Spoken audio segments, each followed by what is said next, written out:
बिस्मिल्लाहिर्रहमानिर्रहीम। शुरू अल्लाह के नाम से जो बड़ा मेहरबान नहायत रहम करने वाला है। अस्सलाम वालेकुम, वेलकम टू माय किचन।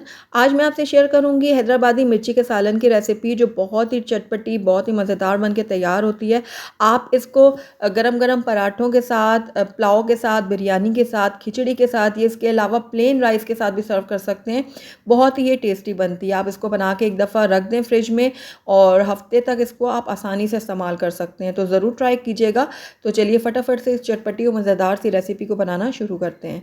तो सबसे पहले हम इसका एक मसाला सा तैयार करेंगे। तो उसके लिए मैंने एक पैन ले लिया और उसके अंदर 2 टेबलस्पून भर के मैंने ले लिया रोस्टेड मूंगफली। अगर आपके पास रोस्टेड नहीं है ना, तो पहले आप थोड़ा सा रोस्ट कर लीजिएगा, उसके बाद इसमें बाकी की चीज़ें ऐड कीजिएगा, क्योंकि बाकी की चीज़ों को हमने हल्का हल्का सा रोस्ट करना है। तो 2 टेबलस्पून मैंने इसके अंदर ले लिए सीसम सीड यानी कि तिल, और 1 टेबलस्पून मैंने लिया पोपी सीड यानी कि खसखस, और 1/4 टीस्पून मैंने यहाँ पर मेथी दाना ले लिया।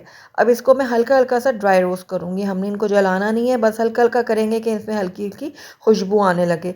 अच्छा, इस टाइम पे आकर ना मैं इसमें खोपरा डालना भूल गई थी। अगर आपके पास साबुत वाला खोपरा है तो आप उसको स्लाइस करके इसमें डाल दें। अगर आपके पास डेसिकेटेड कोकोनट है यानी कि पिसा हुआ जो बुरादा होता है कोकोनट का, तो वो आप इसमें डाल सकते हैं। वो आप इसमें 2 टेबलस्पून भर के डाल दीजिएगा। तो मैंने अभी नहीं ऐड किया, मैं इस वक्त भूल गई थी, फिर मैंने बाद में इसमें ड्राई रोस्ट करके ना फिर डाल दिया था। तो ये देखिए सारी चीज़ें हमारी ड्राई रोस्ट हो गई हैं। अब इनको हम पीसेंगे। तो यहाँ पर ग्राइंडर का जार मैंने एक ले लिया है और इसके अंदर ये सारे जो मसाले हैं ना मैं डाल दूँगी। ये मसाले डालने के बाद इसके अंदर मैं डालूंगी 2 जवे लहसुन के। तो ये 2 दरमियाने साइज़ के जवे थे, मैंने इसमें डाल दिए हैं। उसके बाद इसके अंदर मैं डालूंगी एक छोटा टुकड़ा अदरक का। आधा कप इसके अंदर जाएगा पानी, ताकि ये अच्छे से पीस सके, इसका पेस्ट तैयार हो। तो ये आधा कप मैंने पानी इसमें ऐड कर दिया। अब इसका ढक्कन बंद करूँगी और सारी चीज़ों को मैं अच्छा बारीक पीस लूँगी। तो ये देखिए एक हमने पेस्ट सा तैयार कर लिया सारी चीज़ों का। तो अब इसको मैं एक तरफ रखती हूँ। अब दूसरे स्टेप की तरफ हम चलते हैं। तो यहाँ पर हमने हरी मिर्चें ले ली हैं। आपकी मर्ज़ी है, आप पतली वाली लंबी वाली भी ले सकते हैं। मैंने यहाँ पर मोटी वाली ली है और ये बहुत ज़्यादा तीखी नहीं है। तो अगर आप तीखी वाली यूज़ करना चाहते हैं बड़ी, तो आप वो भी यूज़ कर सकते हैं। तो ये देखिए मैंने इनको अच्छी तरह से धो लिया था और कपड़े की मदद से इनको ड्राई कर लिया, क्योंकि इनको अभी हमने फ्राई करना है ना, तो हम इसमें गीली नहीं ऐड कर सकते, इसलिए मैंने इसको थोड़ा सा सुखा लिया था। अब दरमियान से मैंने इसको कट लगा लिया इस तरह से, ताकि जब हम इनको फ्राई करें ना तो ये फटे ना। तो ये देखिए इस तरह से मैं अच्छी तरह से चीरा लगाऊंगी इसके दरमियान में, और बाकी की हरी मिर्चों को भी मैं इसी तरह से कट कर लूँगी। तो अगर आप चाहें तो इसके बीज निकाल सकते हैं, लेकिन मैं नहीं निकाल रही, क्योंकि ये बहुत ज़्यादा तीखी वाली हरी मिर्चें नहीं है, तो इसलिए मैं इनके बीज नहीं निकाल रही। अब इनको हम फ्राई कर लेते हैं। तो एक पैन मैंने ले लिया है और इसमें मैं डालूँगी 2 टेबलस्पून ऑयल। तो ऑयल जैसे ही थोड़ा सा गर्म होगा ना, तो इसके अंदर हम अपनी हरी मिर्चें शामिल कर देंगे। तो हरी मिर्चों को पैन में डालने के बाद इनको हम फ्राई करेंगे।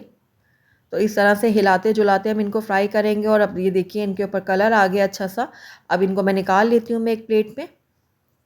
तो ऑयल को मैं थोड़ा सा निकाल के और इस तरह से प्लेट में रखती जाऊँगी हरी मिर्चें।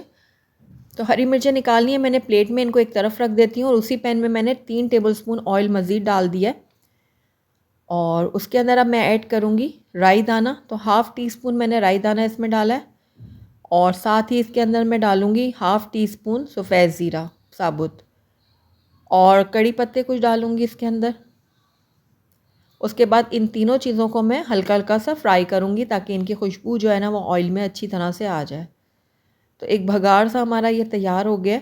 अब इसके अंदर हम बाकी की चीज़ें ऐड करेंगे। तो एक बिल्कुल छोटे साइज़ की मैंने प्याज ली थी, जिसको मैंने बारीक चॉप कर लिया है। ये मैं इसके अंदर ऐड कर दूँगी। तो प्याज मैंने डाल दिए पैन के अंदर। अब इसको मैं फ्राई करूँगी, इतना फ्राई करूँगी कि प्याज जो है ना वो थोड़े से नरम हो जाएँ, यानी थोड़े से ट्रांसलूसेंट हो जाएँ। तो कलर नहीं देना हमने प्याज़ों को, बस हल्का सा फ्राई करेंगे कि ये थोड़ा सा ट्रांसपेरेंट से हो जाए। प्याज हमारे अच्छे से फ्राई हो गए हैं। अब इसके अंदर हम बाकी के सूखे मसाले ऐड करेंगे। तो सबसे पहले इसके अंदर मैं ऐड करूँगी 1/4 टीस्पून हल्दी पाउडर, 1/4 टीस्पून ही इसके अंदर मैंने गरम मसाला पाउडर ऐड किया है। 1 चाय का चम्मच इसके अंदर मैं डाल रही हूँ लाल मिर्चों का पाउडर, या आप अपने टेस्ट के अकॉर्डिंग भी डाल सकते हैं। उसके बाद इसके अंदर मैं हाफ़ टी स्पून डालूँगी ज़ीरा पाउडर। 1 चाय का चम्मच इसके अंदर मैंने धनिया पाउडर ऐड कर दिया है। और नमक मैंने यहाँ पर लिया है हाफ़ टी स्पून, ये आप अपने टेस्ट के अकॉर्डिंग डाल सकते हैं नमक को। और अब सारे मसालों को मैं कुछ देर के लिए फ्राई करूँगी बिल्कुल 30 से 40 सेकंड के लिए। और फ्लेम को मैंने किया हुआ है बिल्कुल लो। अगर आप हाई फ्लेम में इसको पकाएंगे ना तो मसाले जल जाएंगे। तो बिल्कुल लो फ्लेम में हल्का सा इसको हमने फ्राई कर लिया। अब इसके अंदर हम डालेंगे पेस्ट जो अभी हमने तैयार किया था ना, मूंगफली और बाकी चीज़ों का पेस्ट, वो सारा मैंने इसके अंदर ऐड कर दिया। अब इसको भी मैं अच्छी तरह से मिक्स कर लूँगी। तो ये पेस्ट को मैंने मसाले के साथ अच्छी तरह से मिक्स कर लिया। अब इसके अंदर हम डालेंगे इमली का पानी। तो मैंने 1 कप यहाँ पर इमली का पानी इसमें ऐड किया है। इमली को मैंने थोड़ी देर गर्म पानी में भिगो के रख दिया था और गिटलियाँ निकाल दी हैं। वो पानी मैंने इसके अंदर ऐड किया तकरीबन 1 कप, और इसको भी मैं अच्छी तरह से मिक्स कर लूँगी।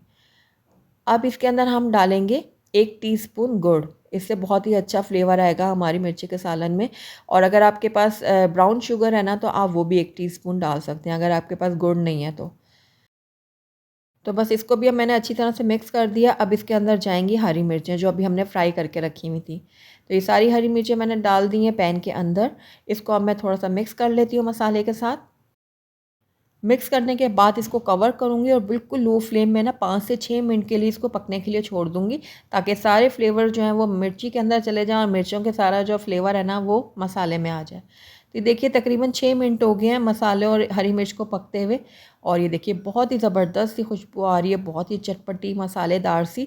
और ये देखिए सेपरेट हो गया ऑयल सारा ऊपर इसके। तो ये बस हमारी जो मिर्ची का सालन है ना बिल्कुल रेडी हो गया है। ये देखिए कितनी अच्छी इसकी ग्रेवी तैयार हुई है। तो बस मिर्ची का सालन हमारा बिल्कुल रेडी है। इस फ्लेम को मैं बंद कर देती हूँ और इसको मैं आपको प्लेट आउट करके दिखाती हूँ। अल्हम्दुलिल्लाह हमारा बहुत ही चटपटा मज़ेदार सा हैदराबादी मिर्ची का सालन जो है वो बनके बिल्कुल रेडी है। बहुत ही टेस्टी बनता है और बहुत ही आसानी से भी बन जाता है। आप इसको बनाकर फ्रिज में 1 हफ़्ते के लिए स्टोर भी कर सकते हैं। आप इस मिर्ची के सालन को बिरयानी के साथ, पुलाव के साथ, खिचड़ी के साथ या इसके अलावा प्लेन राइस के साथ, पराठों के साथ सर्व कर सकते हैं। बहुत ही लजीज लगता है। एक दफ़ा ट्राई ज़रूर कीजिएगा और मुझे फ़ीडबैक में बताइएगा कि आपको मेरी रेसिपी कैसी लगी। अगर आपको मेरी रेसिपी अच्छी लगी है ना तो इसको लाइक ज़रूर कर दीजिएगा और अपने फ्रेंड्स और फैमिली में इसको ज़्यादा से ज़्यादा शेयर कीजिएगा। और अगर पहली दफ़ा मेरे चैनल पे आए ना तो काइंडली इसको सब्सक्राइब भी कर दें और साथ ही बेल आइकन को भी प्रेस कर दें, ताकि मेरी हर नई आने वाली वीडियो की नोटिफिकेशन सबसे पहले आप तक पहुँचे। Thank you for watching. अल्लाह हाफिज़।